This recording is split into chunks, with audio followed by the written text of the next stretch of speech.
готовим плов, узбекский плов, традиционный, классический, позволю себе сказать, правильный. Я постараюсь воссоздать рецепт плова из книги Карима Махмудова. Человек жизнь посвятил изучению узбекской кухни и, в частности, описал огромное количество пловов. Итак, что за плов мы сегодня будем готовить? Плов с тыквой. Ошковок плов. Что пишет Карим Махмудов? Один из древних вариантов забыт. Готовят осенью, зимой и весной. Ну вот у нас осень, очень даже супер осень такая, ближневосточная. Имеет диетические свойства благодаря тыкве. Вот у нас тыква. Для этого плова лучше брать местные сорта тыквы. Дастар, картошка ковок, плов кади. Я прошу прощения, этих сортов у нас нет, но вот у нас есть израильское изобретение, называется долорит. Я очень ее люблю, очень люблю из нее готовить. Я думаю, что это будет достойная замена узбекским сортам. Ингредиенты. Вот все, что передо мной стоит, все пойдет в казан. Карим Махмудов пишет: 200 грамм риса, 50 грамм мяса, 50 грамм тыквы, 50 грамм жира, 50 грамм моркови, 50 грамм лука, соль и специи по вкусу. Умножим все это количество на 5. Сейчас начнем подготавливать продукты. Камеру пока выключаем, дабы не утруждать никого излишним просмотром нарезки. Потом все продемонстрирую перед тем, как это начнем готовить. Передо мной ингредиенты, как в оригинальном рецепте. Единственная разница, что я все умножил на 5. 200 грамм риса, килограмм. Не описано, какой рис. У меня ясмин, великолепный, на мой взгляд, очень подходит к плову. 250 грамм. Моркови. Он не описывает, как она должна быть нарезанная, но мне так кажется, что морковь, нарезанная вот таким вот кубиком, вполне подходит для этого плова. Есть узбекские пловы, где нарезается морковь таким образом, ситура, например. Тыква нарезается вот такими вот брусочками, 5 на 5 на 5. Лук у нас 250, нарезанный полукольцами. Жир, шикарный бараний курдюк, 250 грамм, мы его будем сейчас вытапливать. И мясо 250 грамм. Была шикарная баранья нога, нарезанная на кусочки, что-то среднее между кубиком моркови и тыквой. Казан, курдюк, и начинаем вытапливать жир. Все это займет как минимум минут 15. Я растапливаю жир не на самом большом огне, для того, чтобы максимальное количество жира вытопилось. Я не хочу просто поджарить шкварки. Курдюк выложен на дне казана одним слоем. Он лучше будет работать.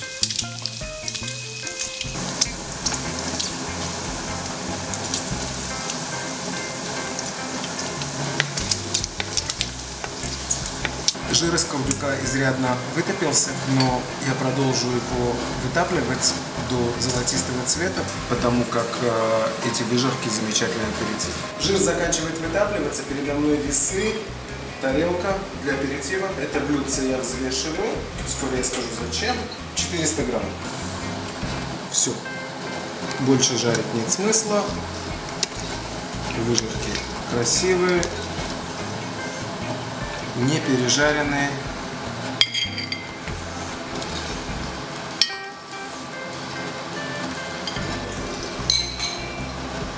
Все, закончили. Взвешиваем выжарки. 440 грамм. То есть 40 грамм ушло, совсем немного. Осталось 210, было 250. Это хороший результат. Так, сейчас сюда добавляем немножечко лука. Немножечко, даже немножечко, я бы сказал. Ладно. Лук всегда хорошо. Соль. Ну что, перекус. Классно. Аперитив супер.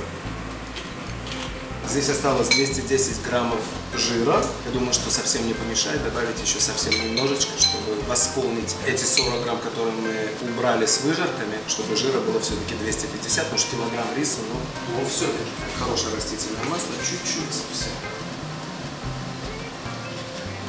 Думаю, что достаточно. Большой огонь. И можно продолжать процесс. Что у нас написано в рецепте? Перекалить жир, ну вот сейчас он перекаливается. Обжарить поочередно мясо, лук, ну, чем мы сейчас и займемся, собственно. Вот мясо, вот лук. Масло уже почти что готово, я уже вижу, даже какой-то дымок поднимается. Мясо пока стояло, уже успело выпустить немножечко сока, поэтому я его обсушу все-таки. С брызгами особенно не хочется, обжигаться тоже. Ну что, самое время отправлять мясо в казан.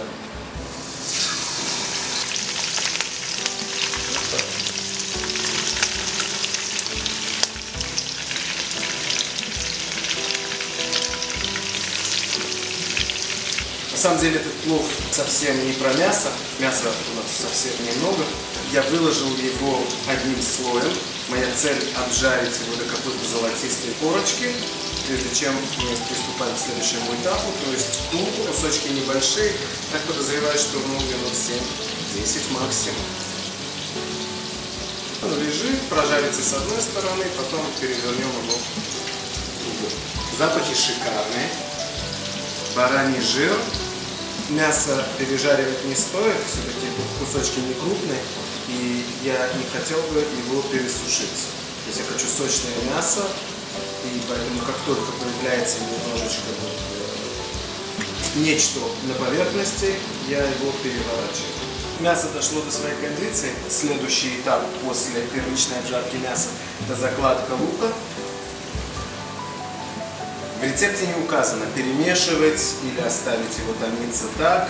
Я думаю, что самое логичное, наверное, все-таки обжарить лук, перемешивая вместе с мясом. Начинаем перемешивать. Кипит, конечно, хорошо, но я думаю, что переводить пора на другую конфорку, где побольше огонь. Хочу более активное кипение.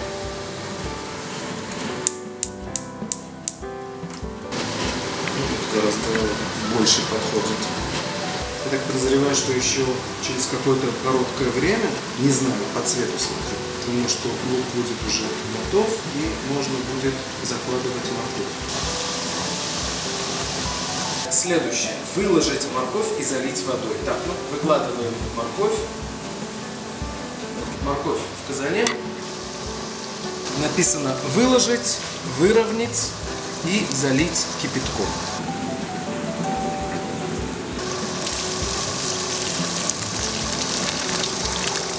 Думаю, больше нет.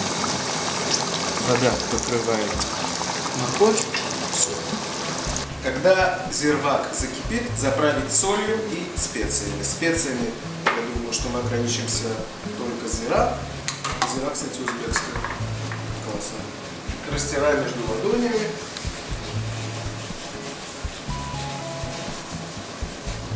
Соль. Я думаю, что на это количество килограмм риса где-то с ложку. Вот ложка, да? Попробуем потом на соль еще немножко мешать. В него положить тыкву и варить до полуготовности.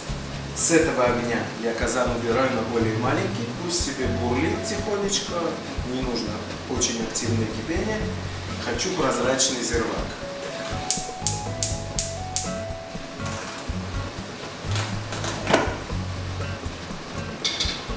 Минут через 5-10, я думаю 10, наверное, сюда заложится тыква. Зирвак готовится, тыква заложится буквально через несколько минут сюда. У меня есть что-то вроде получаса, как раз то самое время, которое мне нужно для того, чтобы замочить рис. В оригинальном рецепте не написано про замачивание, но я совершенно уверен, что ясмин, который у меня, он нуждается в замачивании в теплой воде. Поэтому перед тем, как отправиться в казан, я его замочу. Разумеется, посолю. На килограмм риса, я думаю, что ложки 1,5 соли как минимум не нужно. Его еще промоем.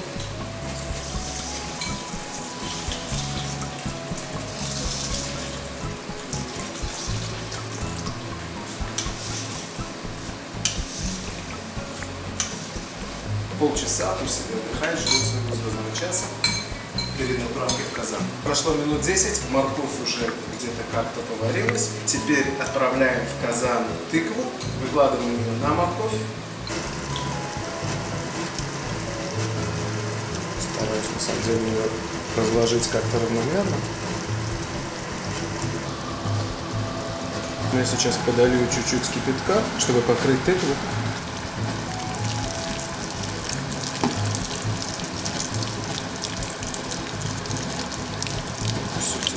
жидкость покрывает тыкву, пусть себе варится.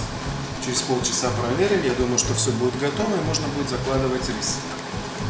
Я проверяю тыкву. По рецепту тыкву нужно варить до полуготовности. Так, ну, тыква уже поддается, то есть самое время заняться рисом, то есть его промывать. Самое время попробовать зирвак на соль. Супер зирвак. Закладываем рис.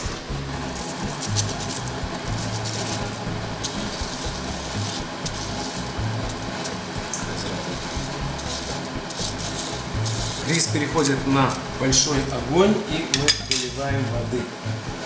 На самом деле можно его прикрыть на секунду, чтобы он вскипел.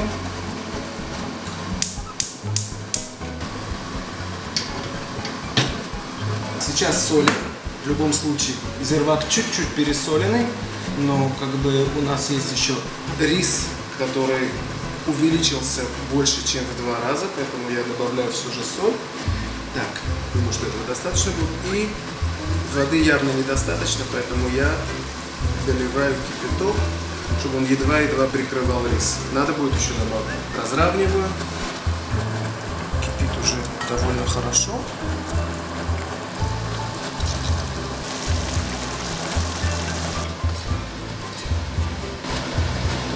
Состояние рис. Еще немножечко ему можно добавить. На дне казана на самом деле есть еще влага, пусть выпаривается, пропаривает весь рис, который у нас выглядит очень даже аппетитно. Влага уже почти вся выпарилась. Если и осталось чуть-чуть на дне казана, так и замечательно, чтобы ничего не пригорело, все испарится, рис впитает в себя еще немножечко.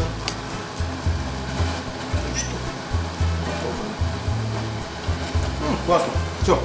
Последний этап. Закрыть на 25-30 минут. Ничего не написано на предмет крышки с тканью, но я думаю, что это будет правильно. И пусть себе покрывает. Все. Процесс закончен. Огонь нам больше не нужен. То через 25 минут будем пробовать. Ну все, ждем. Перед подачей на стол вынуть тыкву, плов перемешать, переложить на блюдо с горкой. Тыкву подать отдельно можно в охлажденном виде. В самый раз открывать. Шумовка. Ой, выглядит красиво, я бы сказал. Очень. Рис очень даже рассыпчатый.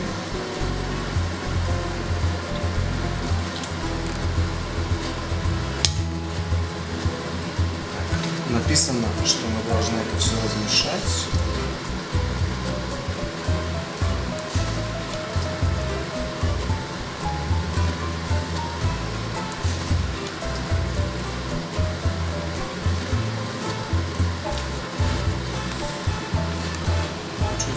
Так.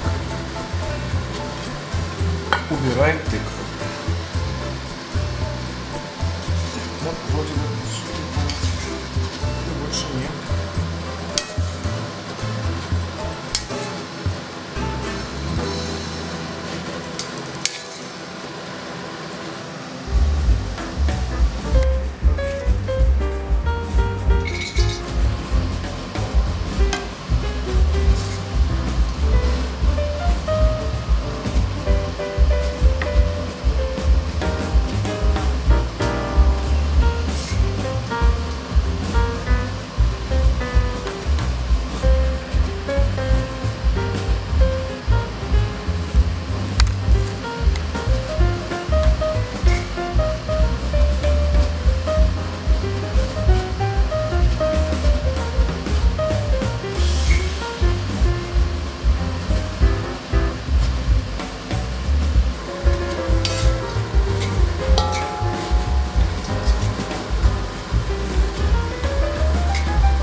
Ну что, думаю, что все.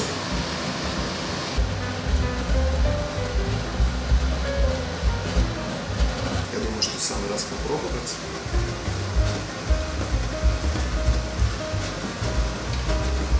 Здорово, действительно очень мягкий плов. Каждая рисинка промасленная, так как и положено. Мясо. Руками. Мясо очень сочно. Тыква.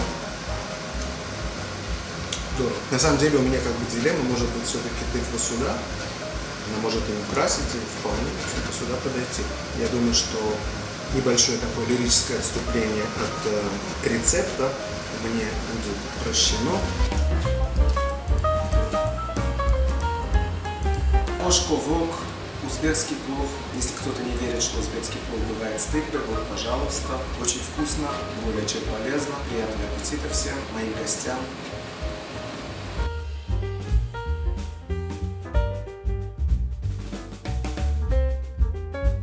Я думаю, что мой результат, который получился, он не слишком далек от аутентичного, но